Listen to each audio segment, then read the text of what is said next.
오늘 하나님 말씀은 로마서 5장 20절, 21절 말씀입니다. 우리 다 같이 일어나셔서 한 목소리로 합독하겠습니다. 로마서 5장 20절, 21절 말씀 시작. 율법이 들어온 것은 범죄를 더하게 하려 함이라.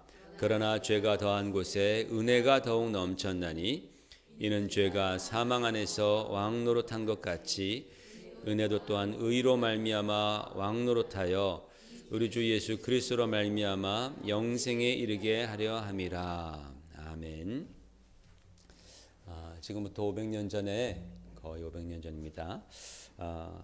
이제 마틴 루터가 10월 31일 1517년 10월 31일에 자신이 몸담고 있던 그런 그 비텐베르크라는 지역의 성당 정문에 95개의 반박문을 게시한 것이 도화선이 되어서 인류 역사의 획을 긋는 이 터닝 포인트가 되는 전환점이 되는 종교 개혁이 이제 시작되었고 불이 붙었다라고 말씀을 드렸습니다. 또 그런 일이 있기 한 50년 전에 금속 활자가 발명되어서 인쇄술이 이제 발전했죠. 그 도움으로 말미암아서 루터의 사상이 들어간 글들이 굉장히 빠르고 그리고 아주 다량으로 유럽 전역으로 그렇게 퍼져나가서 많은 사람들이 호응을 얻게 되었습니다. 그러자 교황청이 굉장히 불쾌했습니다.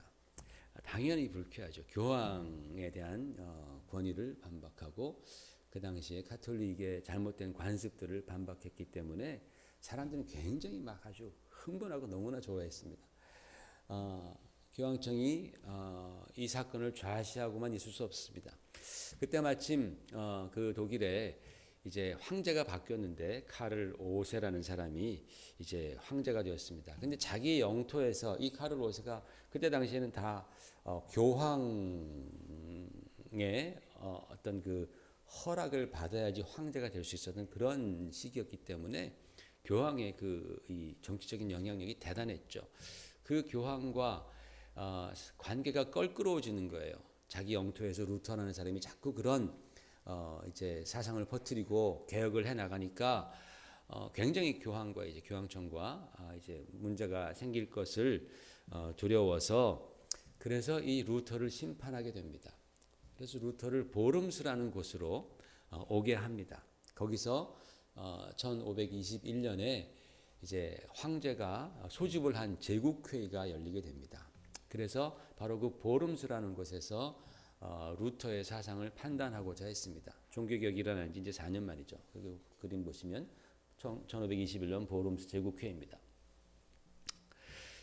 자, 루터 입장에서 보면은 루터가 그곳에 자기 발로 간다라는 것은 사자굴로 자기가 스스로 들어가는 것과 다름이 없었습니다. 그래서 그는 그 소환장을 받고 황제에게 치유의 법권적인 보호를 요청을 합니다. 나를 보호해 주십시오. 안 그러면 나 안 갑니다. 그랬더니 황제가 그럼 내가 너를 보호해 주겠다라고 그렇게 약속을 했습니다. 그런데 그렇다고 해서 그 안전이 보장된 게 아닙니다. 왜냐하면 이 종교개혁이 있기 100년 전에 체코의 얀 후스라는 개혁자가 있었습니다. 이 개혁자도 똑같이 개혁을 했습니다. 가톨릭의 잘못된 관행들에 대해서 지적을 하면서 하나님의 은혜에 대해서 얘기하고 말씀에 대해서 얘기했습니다. 그러자 또다시 이 사람을 이제 판단하겠다 해서 컨스탄츠 회의로 부릅니다. 그럴 때에 이 야누스가 자기의 그 신변을 보장해 줄 것을 약속해 달라. 약속해 줬어요. 그 갔습니다. 그러나 가자마자 그가 체포당해서 거기서 온갖 모진 고통을 받은 후에 화형을 당합니다. 그게 1415년 이 일이 있기 딱 100년 전의 일입니다. 그러니까 황제로부터 약속을 받았다 할지라도 이게 사실은 이 안전이 보장이 된 것이 아니었습니다. 그러나 루터는 죽기를 각오하고 보름스로 떠납니다. 거기서 그는 그 교황을 반박했던 가톨릭 교리들을 반박했던 그런 책들이 자신이 쓴 책이라는 것, 그 내용이 하나님의 말씀인 성경을 통해서 깨달은 것이기 때문에 그것을 절대로 철회할 생각이 없다라고 담대하게 그렇게 선언했습니다. 그러면서 그가 거기서 남긴 유명한 말이 있습니다. 저는 여기 서 있고 달리 어떻게 할 수 없습니다. 하나님 나를 도우소서. 아멘. 저는 여기 서 있습니다. 그리고 저는 어떻게 달리할 도리가 없습니다. 왜? 하나님의 말씀에 붙잡혔기 때문에 그 말씀 이외로 그는 넘어갈 수가 없었던 것입니다. 그가 정말 생명이 위협을 당하고 이제 곧 생명이 떨어질 수 있는 그런 상황 가운데서였지만은 저는 여기 서 있습니다. 그리고 저는 어떻게 다르게 할 도리가 없습니다. 이것은 진리입니다. 하나님 나를 도우시옵소서. 아멘. 굉장히 유명한 말을 남겼습니다. 마침내 보름수회가 끝난 다음에 황제는 이 루터를 이단자로 선포했습니다. 그러나 다행히도 그 황제는 루터의 신변을 보장해 주겠다라는 그 약속을 지킵니다. 그리고 이 루터를 가게 합니다. 나중에 이 카를 5세 황제는 그때 자기가 루터를 처형하지 않고 살려준 것에 대해서 매우 후회했습니다. 그는 이단자였는데 약속을 안 지켜도 되었다라고 그렇게 후회하면서 그때 내가 그를 죽이지 못한 것이 참 나의 큰 실수였다. 하나님의 역사였죠. 하나님의 역사였습니다. 이렇게 루터가 이단자의 누명을 쓰고 보름수를 떠난 후에 황제는 루터를 자신의 영토에서 추방한다라는 그런 칙령을 선포합니다. 루터를 이제 내 영토에서 추방한다. 루터를 도와주는 사람도 다 처형한다. 루터의 모든 책들 다 불살라라. 그를 도와주고 그를 잠재우고 그에게 먹을 걸 주는 모든 사람들은 다 처형한다. 그런 식으로 칙령을 내렸습니다. 그래서 이제 루터가 이제 떠나야 되잖아요. 그죠? 이제 떠나야 되는데 그 지역을 피해서 나오던 중에 어떤 괴한에게 납치를 당합니다.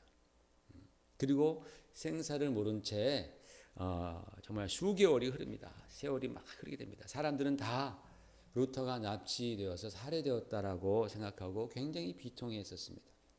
그런데 그 당시에 루터라는 인물의 가치를 굉장히 높게 알아보았던 그 루터가 살던 지역에 제후가 있습니다. 영주가 있습니다. 그 프리드리히라는 그 바르트부르크 성의 군주가 루터를 계획적으로 납치한 거예요. 계획적으로 데려간 것입니다. 그의 여기가 이제 바르트부르크 성입니다. 여기에 이제 그 성주가 그 프리드리히라는 성주였는데 이 사람이 아주 열렬한 가톨릭 신자였습니다. 열렬한 구교도 신자였습니다. 그런데 그럼에도 불구하고 이 루터의 개혁의 사상을 굉장히 높이 샀기 때문에 이 루터가 죽을 것이다 라는 생각을 하면서 그를 납치해서 이 바르트부르크 성, 자기의 성으로 이제 몰래 납치해 갔습니다. 그래서 여기 가보면은 루터의 방이 있어요.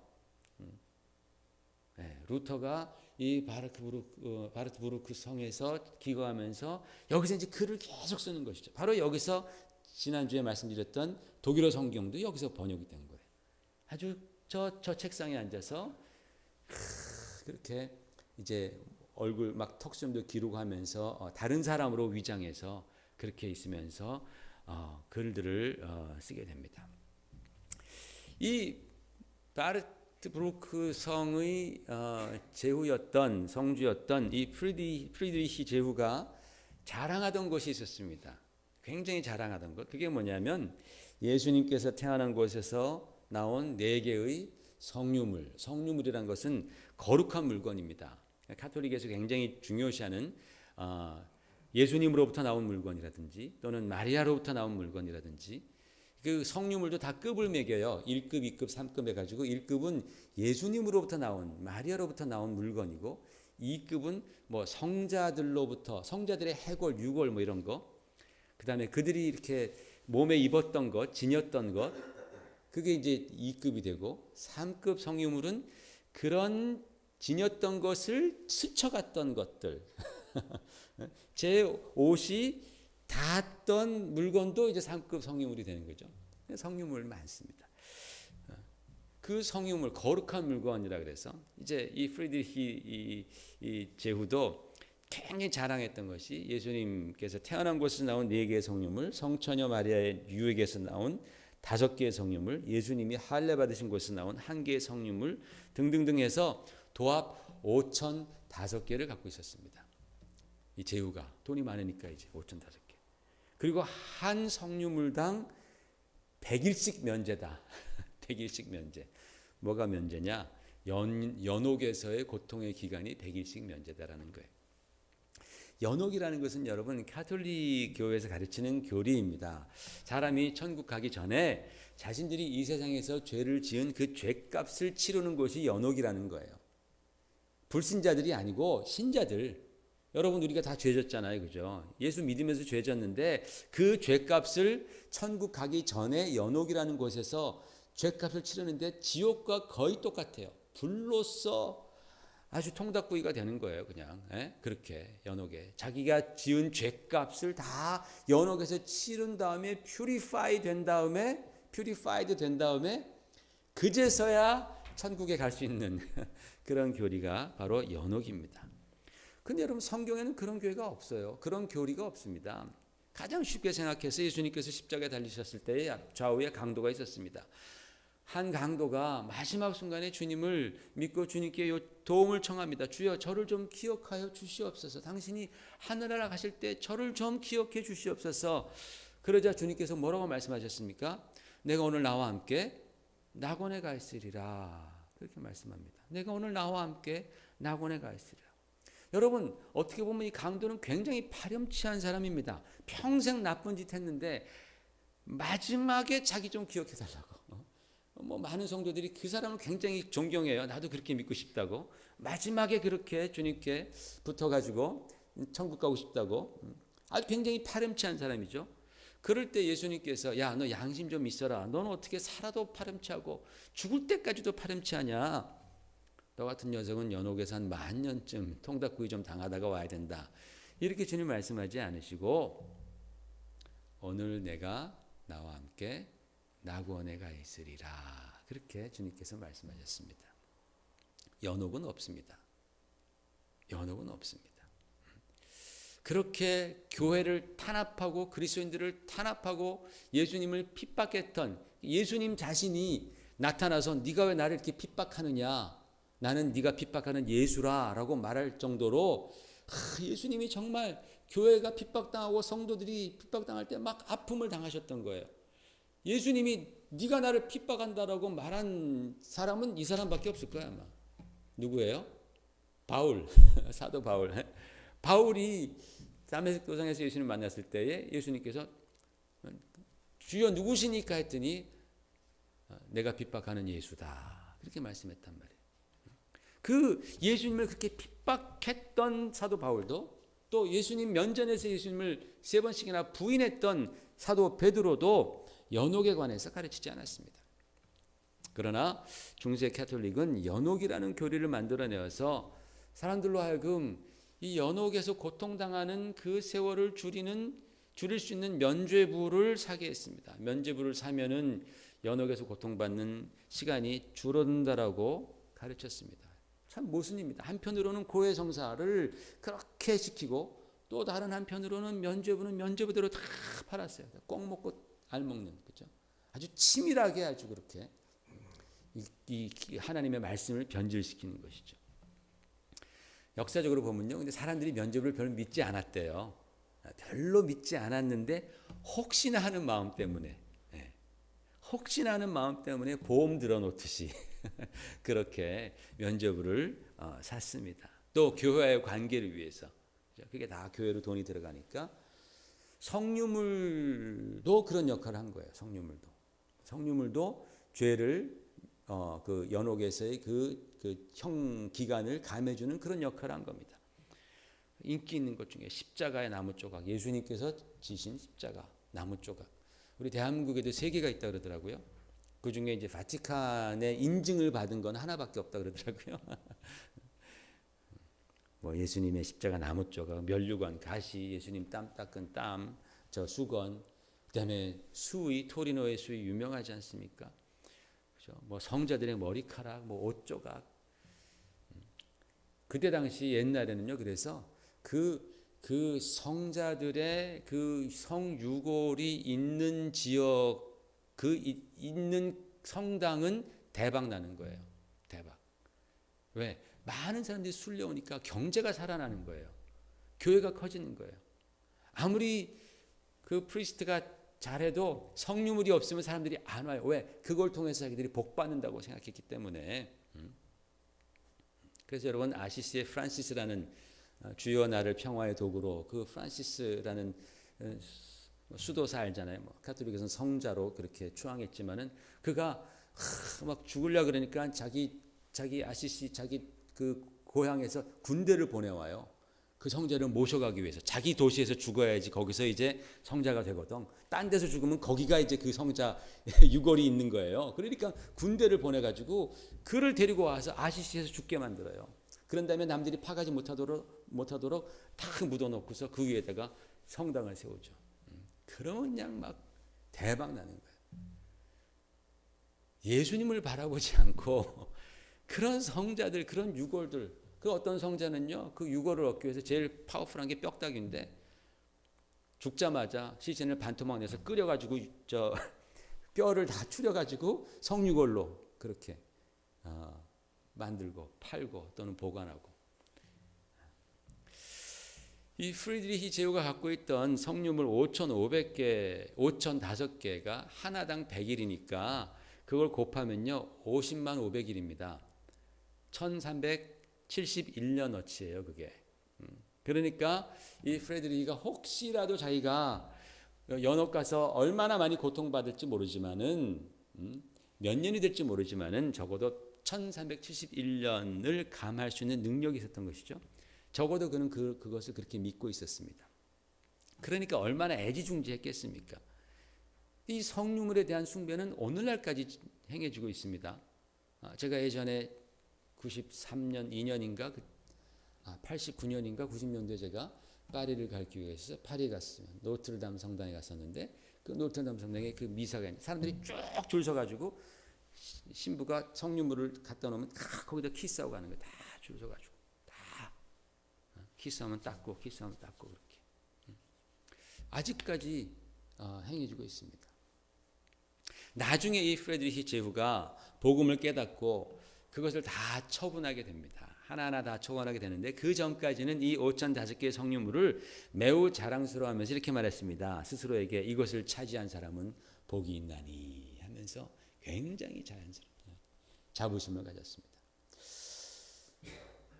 사랑하는 성도 여러분, 왜 사람들은 하나님의 말씀을 믿지 않을까요?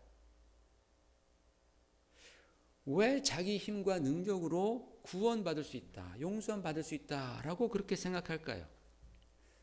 왜냐하면 자기를 하나님보다 더 믿기 때문에 그렇습니다. 자기의 노력을 하나님의 은혜보다 더 확실하게 믿기 때문에 그런 거예요. 성령이라는 것은 거저 생기는 것이 아니고 다 하나하나 구입하는 것이죠. 자기 재력으로 자기의 수완으로 다 사들이는 것입니다.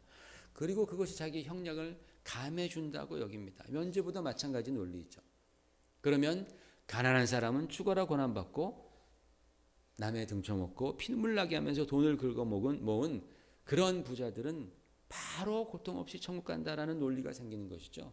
그게 아닙니다. 절대로 그럴 수 없습니다.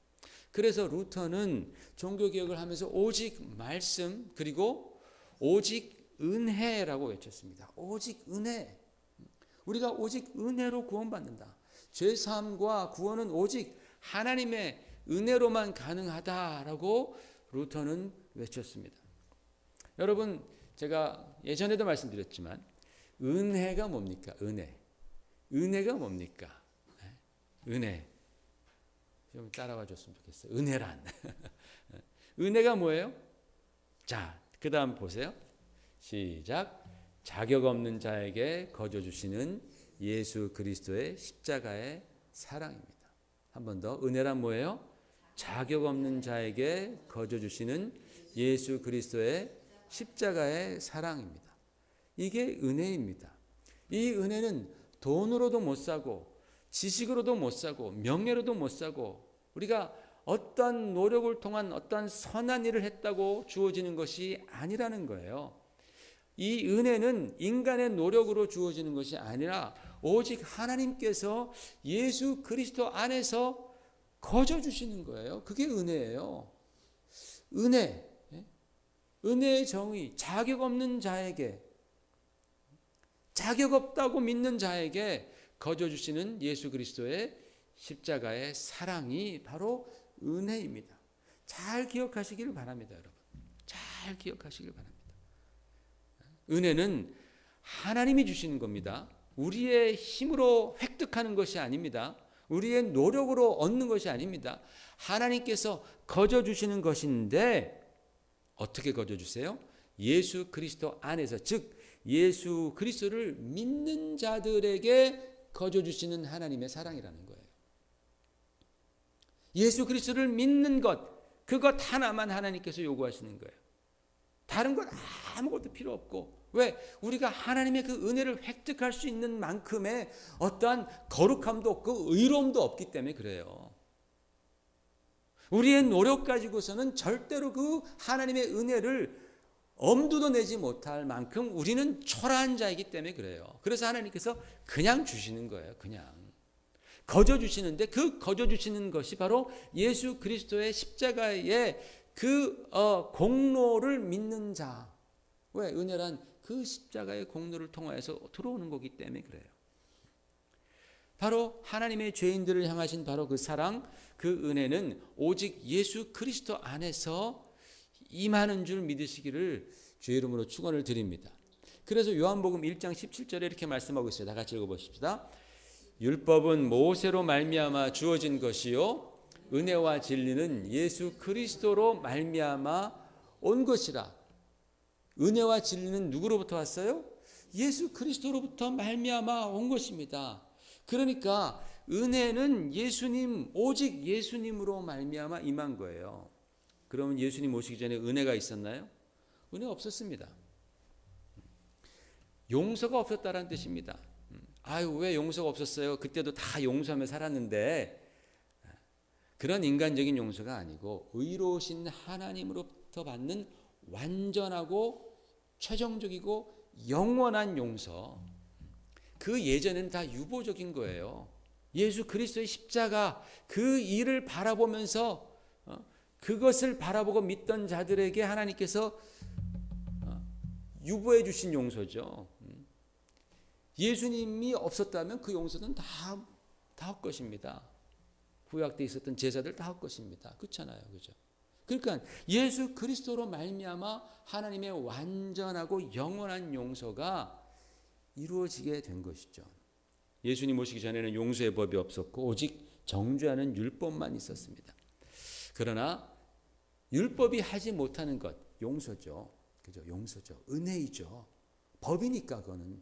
법이니까 법대로 해야죠. 법대로 하지 않으면 법은 깨지는 거죠. 망가지죠. 법은 한 번 망가지기 시작하면 다 망가지는 것이죠. 그러니까 법은 법대로 해야 돼요. 거기에는 은혜가 없어요. 용서가 없어요. 율법이 하지 못하는 것을 예수님께서 오셔서 십자가에서 이루신 것이, 그것이 곧 용서이고 은혜인 줄로 믿습니다. 그때부터 은혜의 시대가 활짝 열렸죠. 그때부터 어떤 죄인이라도 믿기만 하면 용서받고 구원받습니다. 이것이 바로 자격 없는 자가 거저 받는 하나님의 사랑이다. 이것이 바로 은혜입니다. 자격 없는 자. 여러분, 자격 없는 자. 자격이 조금 없는 자나 자격이 많이 없는 자나 똑같이 자격 없는 자입니다. 어떤 사람들은 묻습니다. 그러면 저 잔인한 연쇄살인마도 회개하면 은혜 받습니까? 물론 은혜 받습니다. 저 수천만을 죽인 독재자도, 수백 수천만을 죽인 그러한 독재자도 회개하면 은혜 받습니까? 은혜 받습니다. 그러면 전 그런 하나님 안 믿을랍니다. 하나님은 언페어하십니다. 그렇게 생각하는 사람들이 많습니다. 하나님의 은혜를 우리 수준에서 이해해서 그렇습니다. 하나님의 사랑을 그저 우리의 수준에서. 우리가 사실 우리 수준 참 벗어나기 힘듭니다. 그러나 우리 수준에서도 한번 생각해 보십시다. 여러분, 감옥에 가면 각종 죄인들이 많습니다. 흉악범들이 있습니다. 치를 떠는 그런 사람들이 있습니다. 그러나 그 흉악범들의 어머님은 그렇게 생각하지 않습니다. 어머님들은 그렇게 생각하지 않습니다. 제가 원래는 안 그랬다. 환경이 쟤를 저렇게 만들었다. 마음의 상처를 많이 받아서 제가 저렇지, 원래는 착한 아이다. 원래는 개미 한 마리 못 죽이는 아이다. 친구 잘못 만나서, 너는 술이 왼수다. 다 그렇게 얘기를 하죠. 왜 그렇게 두둔합니까? 왜 그렇게 사랑합니까? 왜냐하면 자기 자신이 배 아파서 낳았고 자기가 그렇게 희생적 사랑을 쏟으면서 키웠던 아들이기 때문에 그렇잖아요. 그 어머님의 사랑이 한이 없습니다. 우리 노래도 그렇잖아요. 어머님의 사랑은 가히 없어라 하면서 그 어머님의 사랑이 얼마나 크다라는 것, 우리가 그렇게 노래하잖아요. 하나님께서 우리를 지으셨고 하나님께서 자기 아들을 십자가에 매다시는 그 죽음보다 더 큰 고통을 통해서 우리를 사랑하신 것입니다. 그래서 하나님께서는 죄인들을 바라보시는 눈이 우리의 눈과는 달라요. 우리의 생각과는 다릅니다. 우리의 수준으로 하나님의 은혜와 하나님의 사랑을 생각하는 많은 교인들이 있습니다. 교인들이 대부분 생각하죠. 믿지 않는 사람은 하나님 생각 안 하니까. 거의 많은 교인들이 우리의 수준으로 하나님의 은혜와 사랑을 생각한다라는 거예요. 여러분, 바다를 생각해 보십시오. 바다에 얼마나 물이 많습니다. 물이 많습니까? 얼마나 바다가 크고 물이 많아요? 사실은요, 우리가 물이 많다고 말하지만 사실 제가 이렇게 말하면서도 그 바다에 있는 그 물의 양을 상상할 수 없죠. 상상이 안 가는 거죠. 인간이 살아가기 위해서 필요한 물의 양보다 훨씬 많습니다. 훨씬 많이 주셨습니다. 그처럼 하나님의 은혜도 마찬가지입니다. 훨씬 많이 주신 것이 바로 하나님의 사랑과 은혜입니다. 그래서 오늘 사도 바울은 말씀에서 죄가 더한 곳에 은혜가 더욱 넘쳤나니 그랬어요. 죄가 더 많으면 많을수록 하나님의 은혜는 더욱더 넘친다. 사람들이 그래서 이 죄가 용서받을 수 있겠느냐, 이 사람이 과연 용서받을 수 있겠나라고 생각할 때에 하나님의 은혜와 하나님의 사랑은 그 분량보다 더욱더 넘쳐서 그 죄를 능히 커버하고 남을 만큼 하나님의 은혜는 풍성하시다라는 말씀을 하는 거예요. 하나님의 은혜의 우월성입니다. 죄가 악하고 하나님이 미워하시지만 하나님께서 예수 그리스도를 통하여서 우리에게 주신 그 하나님의 은혜는 얼마나 우월한지, 죄가 더한 곳에 은혜는 더욱 넘쳤느니라. 할렐루야. 이게 하나님의 은혜의 현실입니다. 하나님의 은혜, 하나님의 사랑의 그 넓이와 풍성함은요, 마치 우리가 오늘날 이 우주가 얼마나 크다라는 것을 상상할 수 없을 정도로 하나님의 은혜는 그렇게 풍성하신 것이죠. 그걸 모르고 있다가 범죄하면, 그리고 그 하나님의 용서를 받게 되면 그제서야 그 은혜를 차차 깨닫게 된다라는 말씀이겠죠. 죄가 더한 곳에 하나님의 은혜는 더욱더 넘친다라는 말씀입니다. 단 언제 그런 은혜를 우리가 경험할 수 있느냐? 예수 그리스도를 믿을 때에, 하나님의 은혜를 믿을 때에 그 은혜는 임하는 거예요. 예수 그리스도 안에서 하나님은 바로 그 은혜를 허락해 주십니다. 여러분, 성경은 예수님께서 이 세상에 오신 목적이 정죄하기 위함이 아니라 구원하시기 위해서, 심판하시기 위해서가 아니라 구원하시기 위해서 주님이 이 땅에 오셨다라고 성경은 말씀합니다. 우리 요한복음 말씀, 마태복음과 요한복음 같이 보십시다. 시작. 나는 그 다음 거. 제가 그걸 안 넣었군요.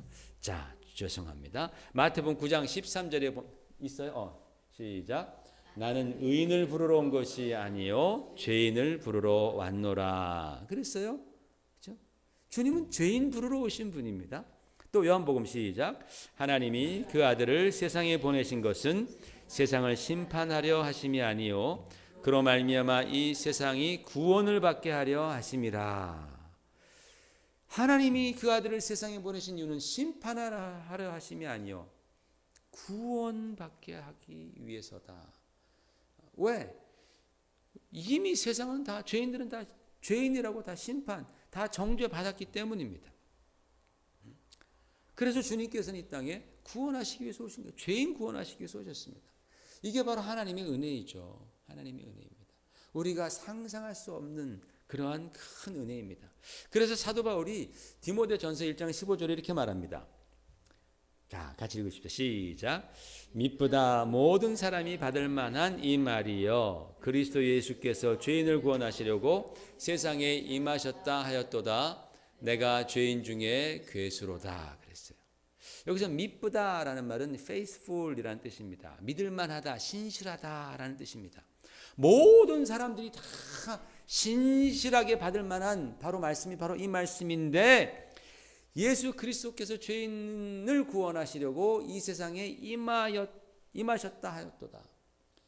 예수님께서 죄인 구원하시기 위해서 이 땅에 임하신 것이 모든 사람이 받을 만한 아주 기쁨의 말이고 신실한 말이다. 그리고 그는 그 다음에 죄인 중에 내가 괴수로다 그렇게 고백해요. 여기서 괴수로다 할 때 괴수에 해당하는 헬라어는 프로토스라는 단어입니다. 프로토스는 여러분 프로토타입이라는 단어 알죠? 처음 원형이라는 뜻입니다. 그렇죠? 내가 첫 번째라는 거예요. 죄인 중에 첫 번째다. 죄인 중에 괴수다. 미쁘다 이 말이요. 미쁘다 모든 사람들이 받을 만한 이 말이요. 예수 그리스도께서 죄인들을 구원하시려고 이 세상에 임하셨다 하였도다. 죄인 중에 내가 괴수로다. 죄인 중에 내가 첫 번째입니다. 그 말은 뭐예요? 내가 진 죄가 정말 크다라는 뜻도 있겠지만은 저는 꼭 이 말씀을 들으면 이런 느낌이 듭니다. 사도 바울이 뭐라고요, 주님? 예수님이 죄인들을 구원하시기 위해서 이 땅에 오셨다고요? 주님, 저요.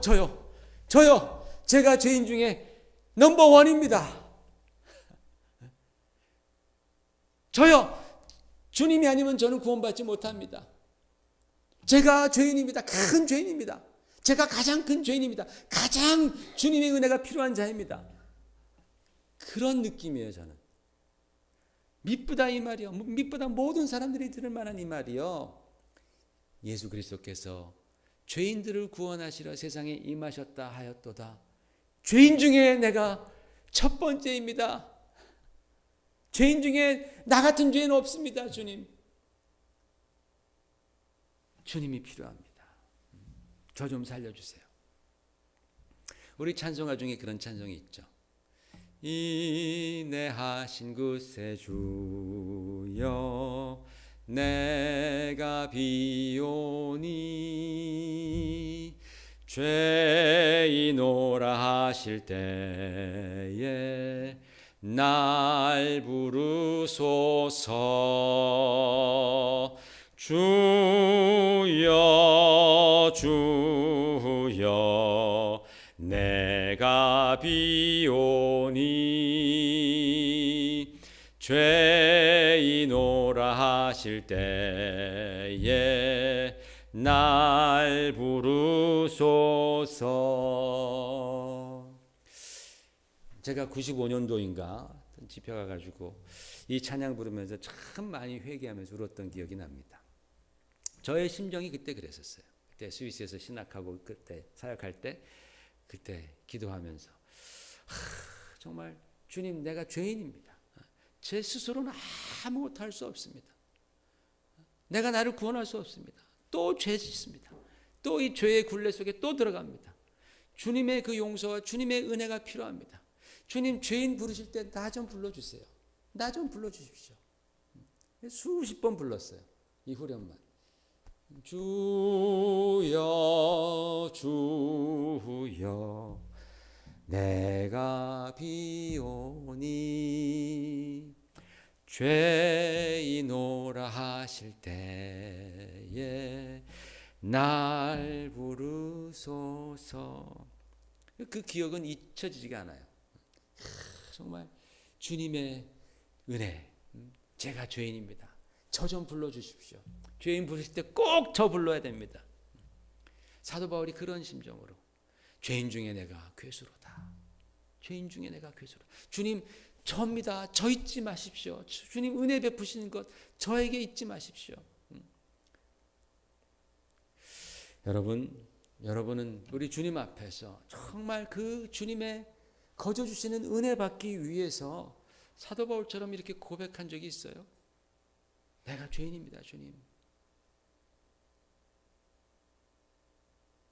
주님 나에게 은혜 베푸셔야 됩니다. 나 의롭지 않습니다. 저 불의합니다. 주님 죄인 부르실 때 저 불러주십시오.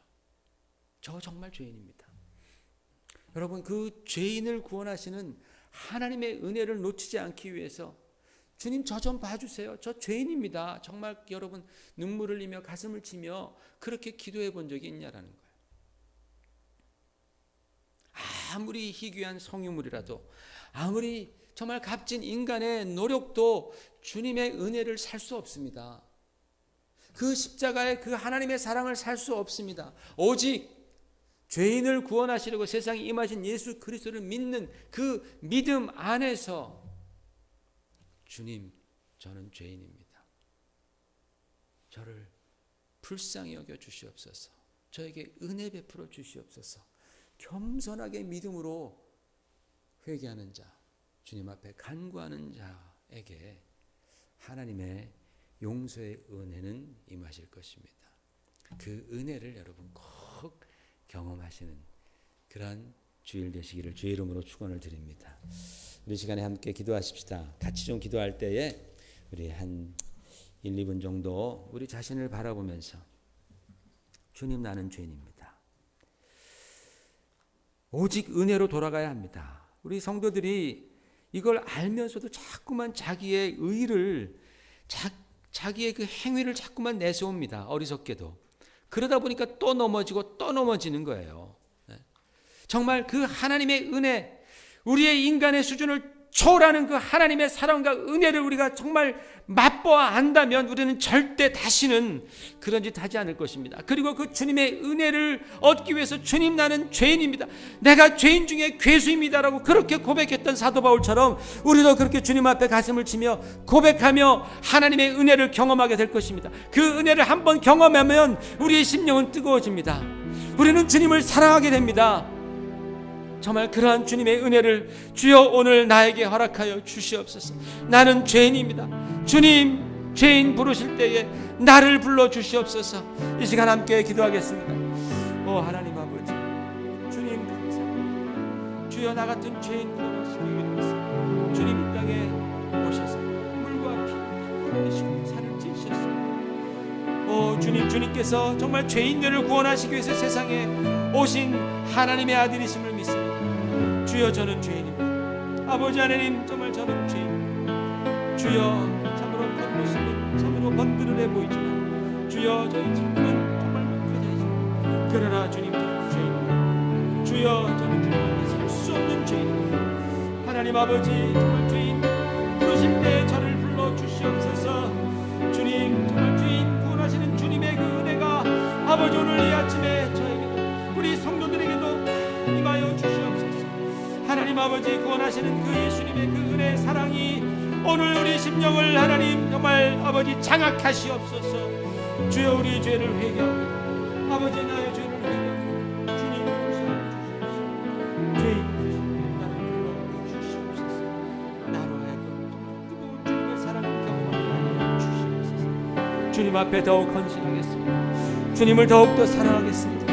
아버지, 그 은혜를 더욱더 믿고 의지하며 하나님 정말 주님 앞에 배은망덕하지 않은 그러한 삶을 살아가게 하나님 주옵소서.